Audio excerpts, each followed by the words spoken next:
आदाब एंड नमस्कार। आज कोई इंट्रो नहीं, सीधी बात करूँगा क्योंकि दिल बेचैन बहुत है, बेकरार बहुत है।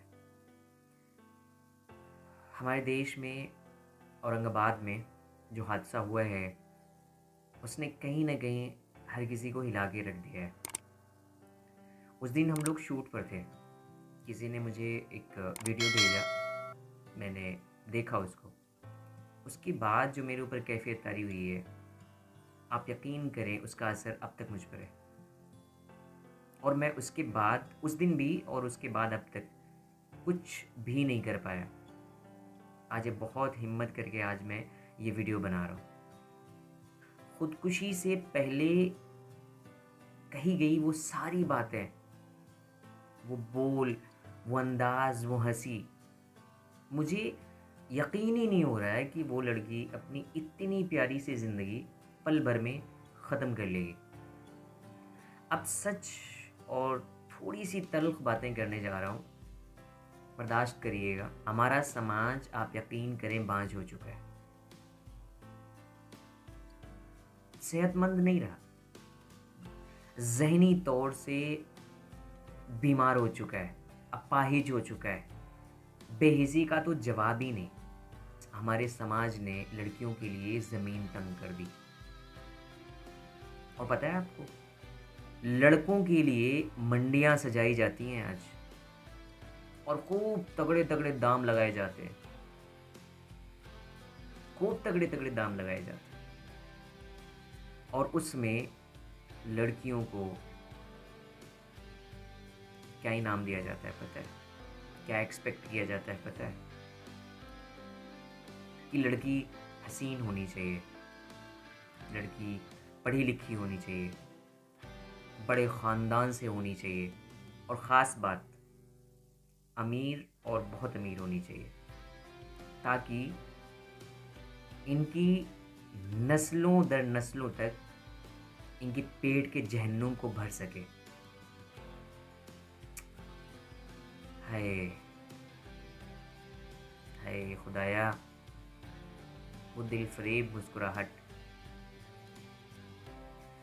दिल में गमों का अंबार, लड़की गमों का समंदर लेके हुए समंदर में ही गर्क कर दिया खुद को। अपने आप को किसी नदी के, वो भी साबरमती जैसी नदी के हवाले करना कितने जिगर की बात है।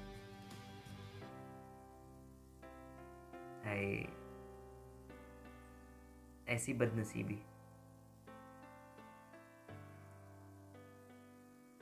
ऐसा नहीं है कि दिलैर नहीं थी आयशा, अरे वो इतनी हरी भरी नदी के सामने खड़े होके अपने आप को मारने का सोच पा रहे हैं? अगर दम रख रही है या उसके बारे में बातें कर रही है, सोचिए कितनी दिलैर लड़की होगी, कितनी बहादुर लड़की होगी।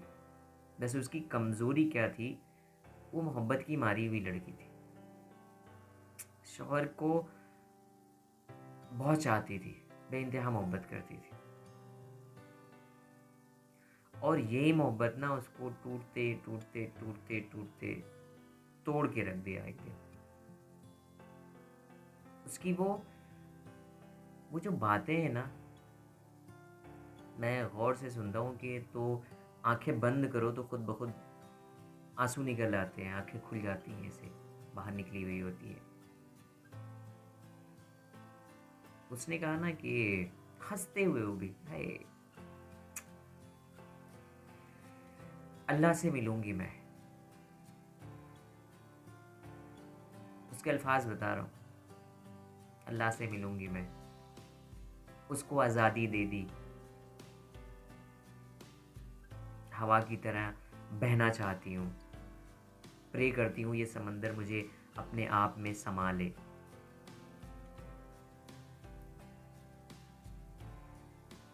थोड़ा सा संभालते हुए उसने कहा कि कुछ मोहब्बत जो है निकाह के बाद भी अधूरी रह जाती है। लास्ट में उसने कहा कि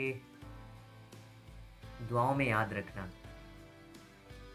पता नहीं मुझे जन्नत मिले या ना मिले। दुआओं में याद रखना, पता नहीं मुझे जन्नत मिले ना मिले। अलविदा। मैं बहुत छोटा था तो एक मूवी देखी थी अलविदा, कभी अलविदा ना कहना। तो मुझे अलविदा का मतलब नहीं पता था। कई लोगों से मैंने जानने की कोशिश की, जाना, लेकिन मुझे कहीं ना कहीं वो सेटिस्फेक्शन नहीं होती थी उस मीनिंग से, और मुझे मिल भी नहीं रहा था। होता है ना कि एक टाइम के बाद रिसर्च में वो चीज़ कभी आ गई, मुझे मिली। अलविदा का मतलब ये होता है कि जिससे कभी मिलने की उम्मीद ना हो। भाई,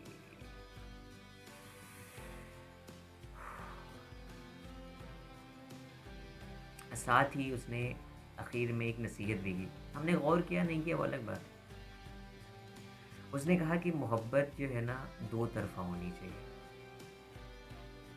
हालांकि लोग ऐसा मानते नहीं हैं, लेकिन उसने कहाँ से बात कहने की कोशिश की है, इसे समझना पड़ेगा।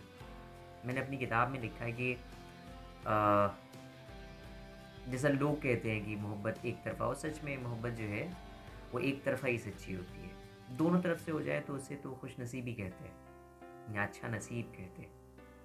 मैंने लिखा कि मोहब्बत दोनों तरफ से हो जाए तो उसे ख्वाहिशों का, ख्वाहिशात का सौदा कहते हैं, या सोशल कॉन्ट्रैक्ट जो होता है उसका सौदा कहते हैं। तो ये लड़की देखो कितनी अच्छी ऑब्जर्वर थी, कितना अपने समाज में, अपने आसपास, अपने सोसाइटी में, अपने माशरे में कितना ऑब्जर्व किया लड़की ने कि हर लड़कियां टूटी हुई हैं, कि एक तरफा मोहब्बत कभी ना करना, दो तरफा ही करो, जिसको लोग सौदा कहते हैं। बहुत मासूम लड़की थी, बहुत जज्बाती लड़की थी, उस जलील इंसान की बातों में आ गई, या यूं कह लें कि उस कमीने से, उसकी कमीनगी से, उसकी जाहिलियत से पीछा छुड़ाने के लिए या अपना दामन बचाने के लिए उसको कोई ज़रिया, कोई रास्ता नज़र आया तो सिर्फ और सिर्फ खुदकुशी का, और उस पर वो चल पड़ी। बेशुमार हजारहा लानतें ऐसे घराने पर, ऐसे नौजवानों पर, या ऐसे मर्दों, मैं तो मर्द कहता ही नहीं इनको, ऐसे नामर्दों पर। और जब, यार छोड़ो, मैं नामर्दों पर बात ही नहीं करता। उसकी बदनसीबी कह लो कि वो उसकी लालची जेब जो है ना भर नहीं पाती थी। इन मंगतों को कौन समझाए, एक मोहब्बत करने वाली, एक नेक बीवी मिल जाना इस कायनात की, इस दुनिया की सबसे बड़ी नेमत है। उस लड़की और उनके बाप की कन्वर्सेशन मैंने सुनी, आप यकीन करें मेरा कलेजा फट गया। फ़ोन के इस तरफ एक मजबूर लाचार बाप मिन्नतें करता, समाजतें करता। फ़ोन के इस तरफ एक बेटी, टूटी हुई बेटी, जो कोई भी बात मानने को राज़ी नहीं। बाप ने किस किस चीज़ का हवाला, किस किस चीज़ की कसम नहीं दी, उसके नाम का हवाला दिया कि बेटा तेरे नाम का भरम रख ले, तेरा नाम अम्मा आयशा रज़ी अल्लाह अन्हा के नाम पर है। तुझे तेरे माँ की कसम, तुझे तेरे बाप की कसम, तुझे कुरान की कसम, तू ऐसा कुछ भी गलत ना करना। तू मर जाएगी ना तो मैं भी मर जाऊंगा, सबको मार डालूंगा घर में, तू बस आ जा, वापस आ जा। सोचो कितनी मजबूर, कितनी टूटी हुई लड़की थी, फिर भी उसने वो कदम उठा लिया। मैंने बहुत ढूंढा, वो मुझे वीडियो नहीं मिली थी, बाद में मिली बहुत देर के बाद, कि बहुत दिनों के बाद एक्चुअली, कि उसने जहाँ चप्पल निकाला है और अपना बैग उसके पास एक था वो रखा है, फिर उसने अपने आप को समंदर के बहाव में बहा दिया। अच्छा, कोई कॉमन लड़की भी नहीं थी आयशा, कि कोई ऐसे बहुत मजबूर सी, लाचार सी, मारी सी लड़की थी ना, ना, बहुत ज़हीन लड़की थी। मास्टर्स कर रखा था उसने और पीएचडी करना चाह रही थी, प्रोफेसर बनना चाहती थी, उसका ख्वाब था प्रोफेसर बनना। उनके पापा कहते हैं कि आयशा मेरी बेटी नहीं, मेरा ख्वाब थी, या मेरे ख्वाबों की ताबीर थी। वो प्रोफेसर बनना चाहती थी, एक मिसाल बनना चाहती थी, और अपनी किस्मत को या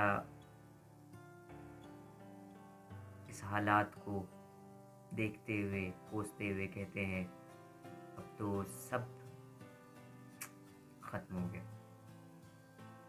उसकी जान लेने में ना, उसकी जान लेने में हम सब का हाथ है, पूरे समाज का हाथ है। पूरे हमारे समाज में ये जो रीति रिवाज कायम हो चुके हैं बरसों से, सदियों से, इन सब का हाथ है। और एक बात कहना चाह रहा हूँ इन नौजवानों से, इन नामर्दों से, कि तुम हिंदुस्तान में रहते हो, तारीख पढ़ने की ज़रूरत नहीं। अपने शहर के किसी भी कोने में जाके देखो, तुम्हें राजाओं के, नवाबों के महल देखने को मिलेंगे, उनके मकबरे, उनकी ख़बरें देखने को मिलेंगी। अरे आज कोई ऐसा नहीं है कि उनकी ख़बरों पर फूल चढ़ा दे, सब खाक में मिल चुका है। और तुम अपने ससुराल से अपनी जेब भर रहे हो, कहाँ लेकर जाओगे? अब आखिर में मेरी बहनों, खुदा के लिए, खुदा के लिए जान मत लो अपनी। खुदकुशी किसी भी मसले का हल नहीं है, किसी भी मसले का हल नहीं है। किसी एक इंसान के लिए अपनी इतनी कीमती जान दांव पे लगा देना कहीं की भी होशियारी नहीं। तुमसे मोहब्बत करने वाले और भी लोग हैं, इसका भ्रम रख लो। जो लोग तुम्हें चाहते हैं, जो तुम्हें मोहब्बत करते हैं, उनके लिए जी लो। एक ख़ास पॉइंट बता रहा हूँ, डोमेस्टिक वायलेंस में विदाउट टच भी इस तरह की कोई हरकत मर्डर कहलाती है। सरकार को इस पर तवज्जो देना चाहिए और कोई सॉलिड कानून ज़रूर बनाना चाहिए।